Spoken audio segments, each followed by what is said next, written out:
What's up, champs? Welcome to another episode of the Short Shifts Fantasy Hockey Podcast, brought to you by Keeping Karlsson. I'm your co-host, Louis Ezekiel. Joining me tonight, my pal and yours, cupful real-life playoffs participant, Jeremy Versillo. Jeremy, how are you doing this fine Tuesday evening? Pretty good. I'm kind of enjoying a bit of a lull in fantasy for me because I'm in 6 leagues. 2 of them I'm already eliminated in, either didn't make playoffs or playoffs started early. 3 of them I have buys in, and 1 of them I'm participating in. So I'm kind of 1 league this week is kind of nice. That's got to be a pretty big time. That's got to be a pretty big time change of pace here. Obviously, getting the going from for 5 fewer leagues that you're participating in this particular week. But good that your groups have, been smart and done the work to make sure that you're not running too late into the playoffs, into the real fantasy, the real hockey season, where you're going to have some of those big time players who are not going to be appearing in the games as they start to get held out. I'm only in 1 league, the Cupful. I'm trying to keep things sane over here, and I'm participating in the consolation bracket. I think if I win my match, I'm safe to remain in my current tier, so that's not bad. I'll take it. And yeah, for the time being, things look pretty good for me so far. Off to a great start. I just saw Lucas Raymond scored another goal with 12 seconds left to tie the Red Wings up and get them at least a point against the Blue Jackets. So I love that. I love it for Raymond. He's really been the only Red Wing worth having while Dylan Larkin has been out on a bit of a hot streak, maybe worth bringing up on Thursday. But we've got a totally full show to start you with here today. So Jeremy, if it's all right with you, I think we should just jump right into it. Sound good? Let's do it. All right, let's do it. To start off, Buffalo and Washington on Monday really started fantasy weeks off strong. If you had these players, obviously we've been talking for ages about that nice Washington schedule for the fantasy hockey playoffs. So we'll start there. Ovi had 2 goals. Wilson and Strome each had a goal and an assist as they really took care of business. On the Buffalo side of things, Jeff Skinner got a hat trick. Obviously, he listened to the Sunday Mega Show where he got to listen to some doubters. That's how it goes when you put out these types of predictions. Inevitably, eventually, you're going to call someone a snoozer and they're going to wake up just in time. It's happened plenty of times before. But I know Brian was sad to see that particular turnabout. Tage Thompson and Alex Tuck both got a goal and an assist. And I guess on the flip side, we got to talk about, a rough outing there to start things for folks who streamed in or held Joey Decord and Dustin Wolf for Calgary. So a tough way to start the week potentially, but certainly plenty of time to bounce back. And obviously a ton of games here on Tuesday night to help folks dig out of that hole they might have found themselves in. Yeah, I ended up finding myself the victim to the Jeff Skinner hat trick in the league I mentioned I was in the playoffs in, so that's not great. I think my biggest point I'll make here, maybe a bit of a hometown fan inside take. Not only did Joey Decord look really bad in that game, the first 3 goals that he let in and then got pulled were all unscreened shots from the top of the circle where he wasn't even moving. And those are ones that should be pretty high percentage for the goalie to save. Those are always talked about. You got to get the goalie moving. You got to get some traffic in front of him. He had clear sight and set feet for 3 shots in a row that Buffalo's players just put by him. I think this is going to lean heavily towards Grew down the stretch, and the Kraken as a whole have looked pretty lifeless for the past few weeks. I'm not even sure Grubauer would be worth holding. Yeah, to back up your point here, and I'm trying to pull him up on Frozen Tools right now as we speak. But not a great outing, a really bad start. Only played 5 minutes and 41 seconds, so pulled in a 31.67 goals against average and just a .250 save percentage. So that's not going to do a whole awful lot for you if you are someone who is in a rates league. And as you said, those are the types of goals that you would like to have back.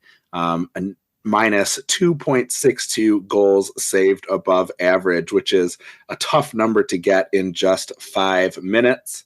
And we've seen, he had 3 quality starts in a row before that, but he did have a rough kind of similar outing, minus 2.75 goals saved above average in a game against Minnesota where he got pulled after 22 minutes. So it's definitely been up and down. And I think I'm with you. If I were behind the Seattle bench, I think I would lean on Grubauer moving forward here. So we'll see, obviously, what they decide. But let's shift over. We have 3 new entries into Power Play 1 here. I want to kind of just sort of run through them briefly. And then if you want to comment on any of them, I'm interested to hear what you have to say. We're going to start with Toronto. Reading from a tweet here, Liljegren joined the Leafs' top power play unit at practice. Keefe likes that Timothy is a righty like Marner. He also said, Lily, when he's been with our number 1 group, has really helped speed us up and get pucks to the net. This is obviously important because the Leafs have been a meager 1 for 24 over the last 9 games, which, explains the desire for a shakeup there. They did manage to get a power play goal here on Tuesday night, so finally broke out of that slump a little bit, although Liljegren did not factor in. But prior to Tuesday, he had 4 points in the last 4 games, and obviously that's a nice spot to be in. Marner, of course, is still absent, so Bertuzzi is the other kind of new face on that power play. He's got that mild high ankle sprain, does Marner, and he was the last one to score a power play goal before he was injured, and he has been out for the last 4 games since. So good, certainly, to see the Leafs get on the right side of the power play. But any thoughts about Liljegren on power play 1? 3 games remaining this week. If you have room to fit in a defenseman, he's the only defenseman we're going to talk about with that power play 1 upgrade here. So any thoughts on whether folks should be running out to grab him? I went out and grabbed him. I dropped Marcus Pettersson for him, just kind of a streamer that I had felt run his course. One thing I like about Liljegren is, in addition to the points potential on that lethal power play 1 and that generally really strong Leafs team, he also hits and blocks a decent amount. Looking through his game log, he's got anywhere between 2 and 6 hits plus blocks in his last 8 games or so. And even going back further, he's got a 3-hit 4-block game, a 2-hit 3-block game. So that's kind of a nice safe floor, even if he doesn't get in on the scoring for you. Yeah, nice to have those opportunities. Obviously getting elevated to maybe have a chance for more points. But yeah, if he is supplying you with some of that very nice floor, like you said, it makes that a safer bid. Let's jump over to a couple other guys who have been elevated to the top power play. Elias Lindholm makes the return to power play 1 in Vancouver. We thought that it was probably just a matter of time before we saw that. Pretty widely owned, so I don't know how actionable that is. But another interesting one is Anthony Duclair moving up to power play 1. He is on a heck of a hot streak. This is not Tanner Jeannot being traded to Tampa Bay, maybe not even Brandon Hagel being traded over. Duke has 4 points in 3 games with Tampa Bay so far prior to Tuesday evening. 9 points in the last 5, counting his last 2 with San Jose. Again, always got to have that caveat. It's got that one wacky game, I believe, against Minnesota where he had 2 goals and 2 assists. But now he's on power play 1 with Stamkos, Kucherov, Point, and Hedman. It's a great opportunity. The downside is, as I'm sure lots of people who have been itching to maybe pick him up know, it's that bad schedule. Yes, 4 games this week, but they're Tuesday, Thursday, Saturday, Sunday. All of those are busy days. Left wing tends to be a pretty crowded position. There are lots of options out there throughout the season. And just 2 days next week, although he does have a Wednesday game. Question, of course, is by next Wednesday, will we see Duke on that top power play? If you can hang on, or maybe if you're like Jeremy and you've got a bye, and you could maybe afford the week after to just have a couple games. He does have Monday, Wednesday, Thursday, Saturday. The week after that, which could be championship week for some leagues. Monday and Wednesday are busy-ish, but they're not too bad, and he should fit in for a lot of teams. So just thinking long-term, he might be a guy that you want to have down the line here. Thoughts or interest in Especially, I think we should probably focus on Duclair here, since that's a guy who's probably available in a lot more leagues. I mentioned it on Matchup Maximizer this week that I was really interested in Duclair. He was one of my streamers of the week. I was kind of disappointed that I don't have room Tuesday or Sunday, so it's hard to make that ad. That being said, the second week, if you're streaming for that week, is a bit tough. And that's where I may pivot towards Elias Lindholm. Like Vancouver's one of the few teams with 2 off nights. So any little value you can get.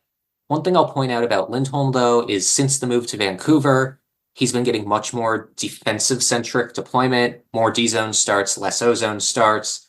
Seems like they're heavily relying on his 55 to 60% face-off percentage to get them out of jams, which means I think the points potential is a bit less than I was really excited for when that trade happened, which is unfortunate. Yeah, I think it's probably nice for Vancouver to have that luxury to kind of play him defensively and still feel like they can keep their offense up. But yeah, a case of, again, a player being traded to a deeper team where he may not end up getting as much opportunity, but at least getting in for some of that power play one time, I think will maybe help a little bit.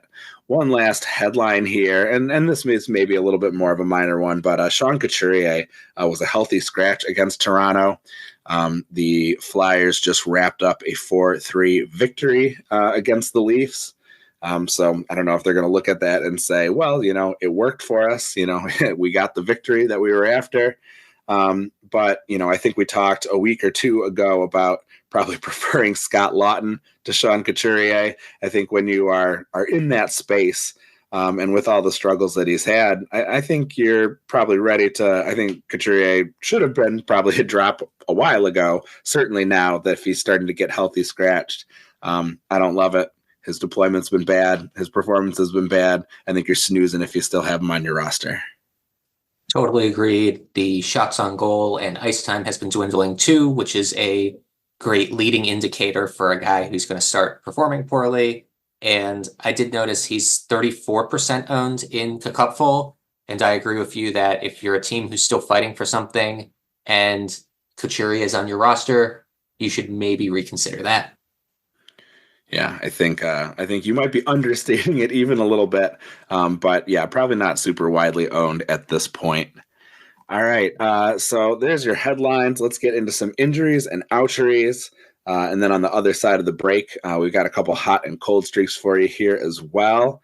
Definitely some interesting outjuries here. A couple key centers making their returns. Mason McTavish has been confirmed to return for Anaheim. And then Seguin, we don't know for sure, but they're saying he's going to be a game time decision on Wednesday versus Pittsburgh. Pitt will be on the second half of a back-to-back. They just wrapped up a 5-2 loss to the New Jersey Devils. Not great there, obviously. And it'll be Alex Nedeljkovic in goal, who's been pretty suspect. And we've been talking sort of about most of the Penguins being pretty lifeless, although we've got a hot streak to talk about for one of them next up. But if Seguin plays, I think that's pretty interesting, especially for that second line getting reinforced. I think I talked about that a little bit maybe on the last show. So just something to keep an eye on there. Between McTavish, who's probably going to get better deployment but on a worse team, and Seguin, who do you like for the best option for returning if one of them happens to be available in your league? I like Seguin because of the opponents this week. If I remember correctly from Matchup Maximizer, Dallas gets Arizona twice, whose goaltending has kind of fallen off the rails. I do wonder with Seguin coming back what this means for Logan Stankoven, both as far as him remaining with the team and with the deployment. But I think he's a good player, so maybe he's not going anywhere. Yeah, I think if I am Dallas, I want to try to keep some of that chemistry going with Stankoven, although I would understand, especially with the playoffs looming, maybe you want to get a little more experience in there. But if there is someone else that they could potentially send down, I think I would be interested. I guess I haven't perused Cap Friendly and checked out the situation for the Dallas Stars, but certainly one to keep an eye on. We'll also hit on a Dallas Star when we get to the hot and cold streaks, but I'll leave that as a little bit of a cliffhanger for us here. One other injury worth noting, and we've gotten some kind of weird feedback on this one.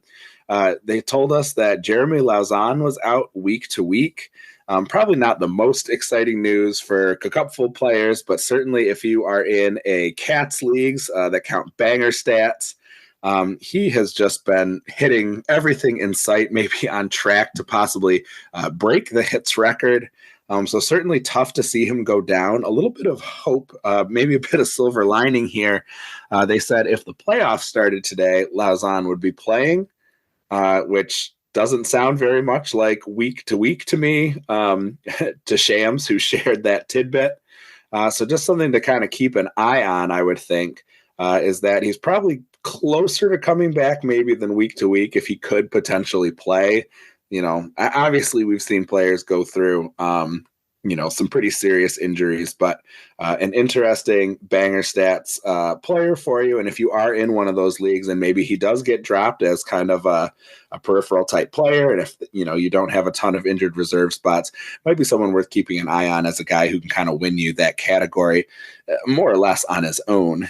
But yeah, just sort of an interesting guy that Shams wanted to bring up. He always wants to make sure we are doing our due diligence and making sure we are communicating with folks who are playing in all kinds of different leagues, not just points leagues like we have for Cupful.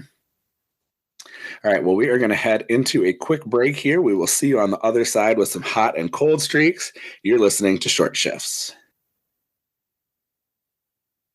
Welcome back to Short Shifts. Jeremy, let's dive into some hot and cold streaks. I teased that we had a penguin, the lone penguin on a hot streak, kind of like Lucas Raymond for the Red Wings. Who is our penguin who is actually doing something for those guys offensively, although I am not sure that he factored in Tuesday night's game? I would give the listeners a chance to pause the pod here and try to guess, because a lot of them may not even know this guy is on the Penguins. It is third line center and power play one, Lars Eller, who isn't even the first person who comes up when you search Eller Dauber, because that's how I look for stats, is I'll just type Eller Dauber into my search bar. And for some reason, Olin Zellweger's page comes up before Lars Eller's. But he's got 2 goals and 3 assists with 8 shots over his last 3 games, not counting today. Both goals came from power play one. He was held off the score sheet today, but also put in 3 more shots. And, he's actually kind of getting involved. He's the net front guy on that power play. Line 3 with Smith and Puustinen has looked pretty good. I'm not sure I'd be adding him, but he does play Friday, Sunday this week, so maybe that's worth a look in some leagues. Yeah, depending on how your schedule shakes out, if you are in a deeper league, he could be a guy who's pretty interesting. That line with Smith and Puustinen among the lines for the Penguins, the 3 games prior to Tuesday, no line was doing better in terms of shots for percentage, Corsi for percentage, which is shot attempts. So they're kind of dominating play when they're out there. Obviously, they're probably getting some favorable matchups, but just something to consider there. Even if they're in a bit of a sheltered role, playing up on that top power play obviously looks nice. Not great for anyone who's still holding Malkin with him on second power play.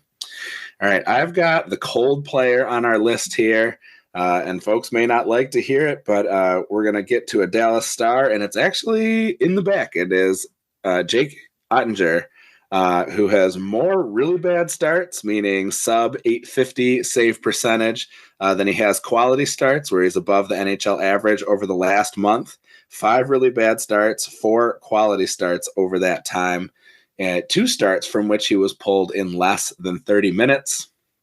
Meanwhile, Wedgwood has 3 quality starts in his last 4 official starts. He did get a really bad start for when he came in for about 10 minutes of relief.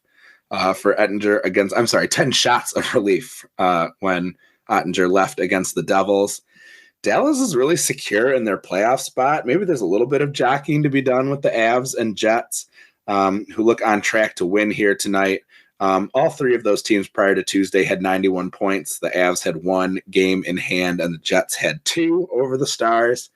I wonder if they might give Wedgie a few more starts and let Oettinger rest a little bit, given their playoff outlet. Again, that's just a guess. Make sure you're checking in on game day tweets to see who those starting goalies are going to end up being. But just if I was a betting man, I would think we might see a little more Wedgwood than we've seen, on average throughout the season. Let Oettinger get some rest, get his head back in the game, and Wedgwood's been performing quite nicely lately. So if they can get a few more nice starts out of him that don't have to be playoff starts, I think they might go for it. Yeah, I think Wedgwood may get a few more starts coming up. Another thing worth pointing out is that Dallas seems to be a bit banged up, in addition to Seguin and Marchment missing time. Yanni Hakanpää, is that how you pronounce it? Yanni Hakanpää did not skate today with a lower body injury, which means he probably has been nursing that for a couple games now. I think it's in the team's best interest to get everyone healthy and rested, including the goalies. Just something to keep an eye on. I mean, you're not going to stop starting Oettinger when he's playing. Yeah, definitely. All right, and then you've got one more hot streak for us here, this time in Columbus. Zach Werenski added to a bit of a streak he has going with a goal and 2 assists tonight. I believe 2 of the 3 on the power play. And shockingly, I saw the tweet that he set a new career high in assists with 38, which is surprising to me, not because he's had a down year, but because he missed a bunch of time in the middle of the season. I think he missed 6 weeks.